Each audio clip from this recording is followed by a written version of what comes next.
Matanong ko lang si Orly, may baril ka ba? Yes, Your Honor. May service firearms po ako. Meron ka? Yes, Your Honor. May permit to carry yan? Yes, Your Honor. Very good. So you can defend yourself pag merong interesado sa buhay mo? Yes, Your Honor. At hindi ko na kailangan yung witness protection, Your Honor. Kaya kong sarili ko. Oh, yan ang Marines.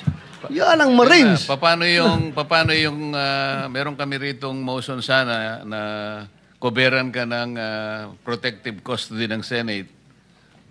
Baka makatulong sa'yo. Okay lang ba o ayaw mo rin yun? Ayaw ko rin, Your Honor. At ayaw ko nang maka-istorbo pa ng ibang Uwa! Your Honor. Marines! Talagang kaya mong proteksyonan ang sarili mo. Yes, Your Honor. At may mga tropa naman ako na kayang dumipisa sa akin, Your Honor. Alam mo, Mr. Chair, Yes. yung branch of service ko talaga noon, hindi pa ako nakabunot ng Philippine Constabulary. Philippine Marines ako. Ganyan po katapang yung mga Marines. Kaya, Gusto mo pala pumunta ng Marines? kaso pagbunot ko, Philippine Constabulary na bunot ko, kaya PC ako. Naging PNP. Ba't di mo sinuli tapos bumunot ka uli? Sabi nila, yan ang kapalaran mo, huwag mong baguhin. So anyway, Mr. Orly Gutesa, ayaw mo magpa sa ilalim sa USA protective custody. Yes, Your Honor. Kaya Para ko ng malinaw sarili tayo. ko, Your Honor. Okay. Mr. Chairman, go ahead.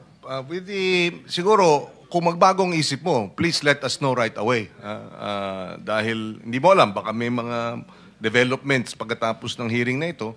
Basta we are ready to accept your protective custody, the Senate. Mr. Gutesa, doon sa iyong bahagi ng iyong pagsasalaysay, binabanggit mo na misa nakikita mo si John Paul at saka si Mark, ano bang pangalan, apelyido, Texay yata yung sinabi mo, na nagbibilang sila.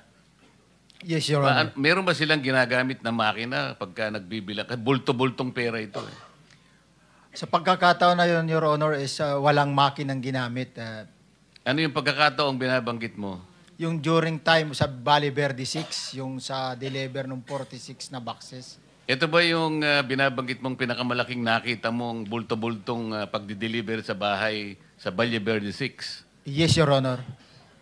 Pagkatapos, sabi mo, mula sa Valle Verde, dinadala sa bahay ni Congressman Saldico, dyan sa may Horizon, sa may BGC. Yes, Your Honor.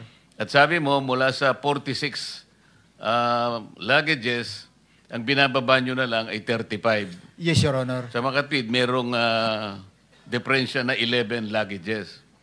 Yes, Your Honor. Paano nyo, hindi ba kayo nagtatanong? Teka muna, ang ipinanhik natin 46, bakit 35 na lang? Baka mamaya hanapin sa atin to. Di ba kayo nag-uusap-usap magkakasama?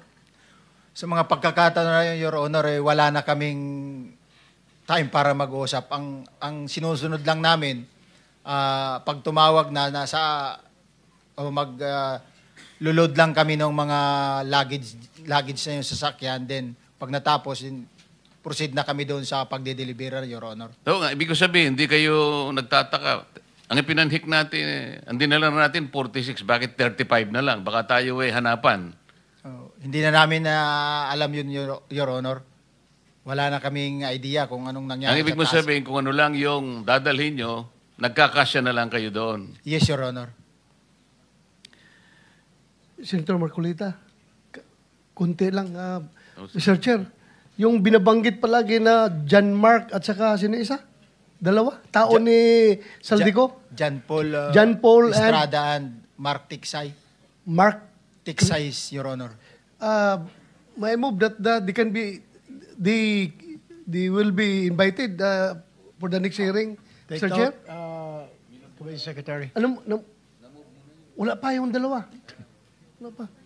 Thank you, Mr. Chair. Thank you. Mr. Chair? Yes, with the indulgence of... with the indulgence of Senator Marcoleta, request lang po sa Chair, brief. Salamat, Mr. Chair, Senator Marcoleta. Kung pwede pong hilingin na i-direct nung Chair na sina Curly at Sara Diskaya ay i-submit yung listahan ng mga national flood control projects nila mula 2016 hanggang 2022. Kung maaari po, Mr. Chair. So ordered, Salamat Committee po, Mr. Secretary. Chair. Go ahead, Senator Marcoleta. Continue. Thank you. Mr. Gutesa, doon din sa salaysay mo, may binabanggit kang 3 lugar na kung saan ay dinadala yung bahagi ni former Speaker Martin Romualdez mula doon sa bahay ni Zaldico.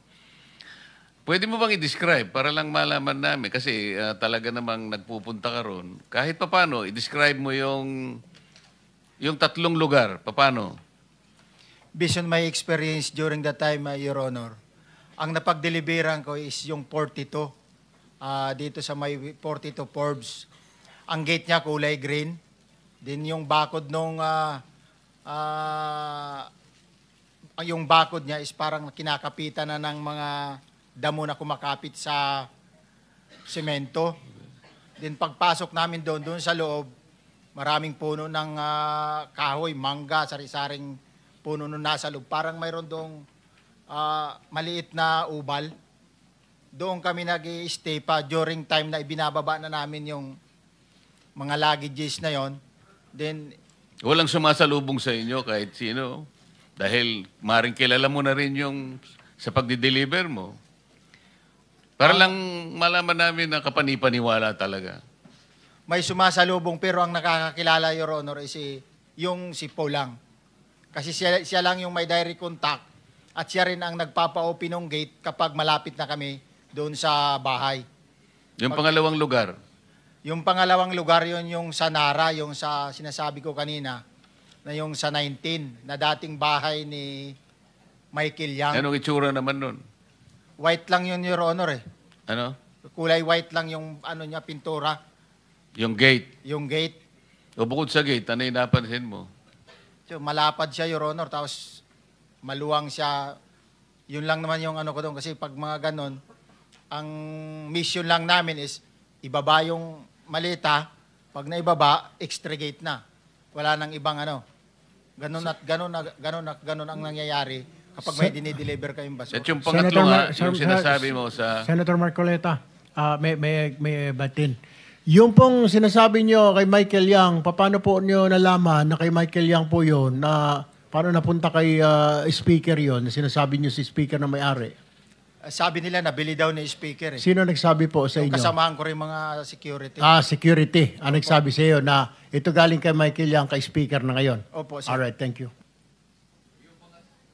Yung pangatlo, ito nga yung sa Aguado Street. Aguado. Pero hindi na po ako ang nakapag-deliver dyan. Yung mga tropa ko rin na duty, kung sinong duty, at the time ng delivery dyan. Paano mo nalalaman na ginagamit yung pangatlong lugar na yon? Kasi sila rin po, based doon po sa group chat, namomonitor po namin yung movement. Kasi pag nagsabi na, yung duty basura, proceed na, may deliver tayo. Doon ko nalalaman na kung saan lugar at yun yung pagbabagsakan ng basura. Ano ba yung composition ng yung grupo? Kasi kanina sinabi mo, halos 90. Pwede mo sabihin sa amin, pare-pareho ba kayong Marines? Ano ba yung ibang serbisyo na kinabibilangan nila? Bali yung troops disposition namin, Your Honor, is mayroon dalawang klase po kasi. EEC, which is Elizaldico, yun yung intended na security sa kanya. Mayroon ding MRC, which is yun sa family. Dito sa EEC, ang dati dyan during the time, mayroong 10 Coast Guard with officer, 10 SAP with officer, saka mayroong 6 na PSPG with officer. Yan yung composition. Din ang all the rest na security noon is tulad namin mga retire na, tapos yung iba, yung discharge na tropa din ang nakadetail doon sa kanya. Itong pagbibigay mo ng salaysay sa kapulungan ito, mari ba naming isipin na ito'y alam din ng mga naging kasamahan mo dito sa gawaing ito? Siguro po, Your Honor, alam nila. Dahil sa issue na ito, siguro namulat na sila kung... Hindi, bago ka lumabas para magbigay ng salaysay, Hindi po nila, nakapag-usap-usap ba kayo tungkol dito? hindi po nila alam, Your Honor. Nagulat na lang sila nung nakita nila ako sa TV, Your Honor. May kumontak ba sa'yo? So, para Your Honor, wala na, Your Honor. Ano yung wala na? wala nang kumukontak sa akin eh. Doon sa mga dati kong kasama sa trabaho, Your Honor. Dahil sa paglalahad mo. Siguro, Your Honor, hindi ko alam kung ano yung... Teka muna, Mr. Senator Marcoleta. Hindi ka na kinokontak ng mga kasamahan mo. Sa ngayon, Your Honor, wala na. Paano mo nalaman na hindi ka kinokontak, hindi mo na sila makontak, ngayon ka lang lumabas dito? Bakit? Kwento mo sa kanila na lalabas ka rito at magte-testify ka? No, Your Honor. O paano nila sabi mo na ayaw ka nang kausapin dahil maglalahad ka rito? Kasi hindi na po sila nag-ano sa cellphone ko dati kasi. Kailan ka nag-text sa kanila o tumawag? Wala na po akong tawag sa kanila, Your Honor. Kasi O kaya paano mo nalaman na hindi mo sila makontak o hindi ka tatawag? ay pag tumawag po ako sa kanila, makukontak ko sila. Pero malamang hindi na ako nila sasagutin, Your Honor. Paano mo nalaman yan? Sinubukan mo na ba ngayong araw dahil ngayon ka lumantad? Hindi ko pa nasubukan, Your Honor. So hindi mo pa alam kung makukontak mo sila? Hindi. So nasabi mo lang, sa palagay mo, hindi ka nasasagutin dahil lumantad ka. Yes, Your Honor. Sa palagay mo lang. Palagay ko lang, Your Honor. Thank you very much, Senator Marcoleta. Please continue. Kaya naman hindi mo sila makontak dahil nandito ka pa. Kasi bawal magtatawag dito, tama? Yes, Your Honor. Okay. Baka naman tatawagan ka mamaya, huwag ka masyadong mag-alala. Engineer Bernardo,